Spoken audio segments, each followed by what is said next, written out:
Good evening, I'm John Yang. Tonight, international aid organizations are raising alarms about conditions at Gaza's main hospital, which Israel's war against Hamas has left without power. The head of the International Committee of the Red Cross says it's an unbearably desperate situation. The UN humanitarian chief says there is no justification for what's happening. Israeli Prime Minister Benjamin Netanyahu says Hamas is responsible for Palestinian civilian casualties because they use them as shields. Our report tonight is from special correspondent Leila Milana Allen. As Israel's bombardment continues and ground forces penetrate deeper into Gaza, hospitals like Al-Quds are going dark, losing power amid the destruction. A local journalist captured an explosion last night at Gaza's Indonesian hospital. The Palestinian Quds News Network reports that surgeries there have halted. And the Hamas-run Gaza Health Ministry said today Al-Shifa Hospital, the territory's largest medical facility, can no longer do surgeries or run life support equipment after running out of fuel. Doctors Without Borders and other medical NGOs claimed patients inside the hospital were fired upon. Palestinian Health Minister Mai Al-Kaila called for more to be done. The hospital of Shifa is the main hospital in Gaza Strip. It is now threatened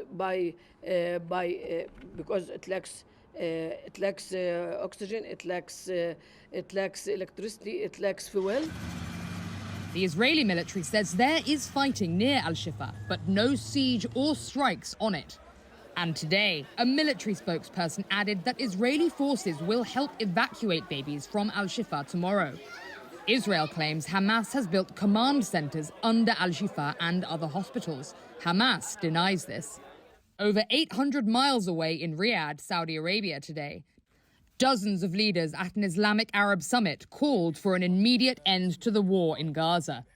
More in the West are also adding pressure on Israel.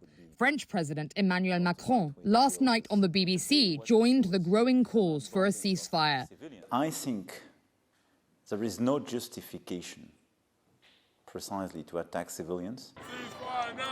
In London, hundreds of thousands marched on Armistice Day in support of Palestinians. Dozens were arrested. In Tel Aviv, friends and family of one of the more than 230 people taken hostage by Hamas marched in her name.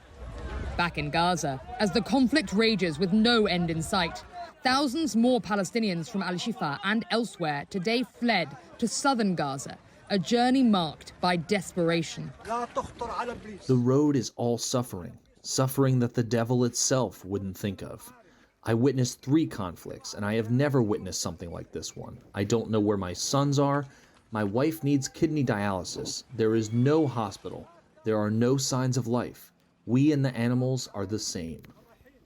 For PBS News Weekend, I'm Leila Milana Allen in Tel Aviv.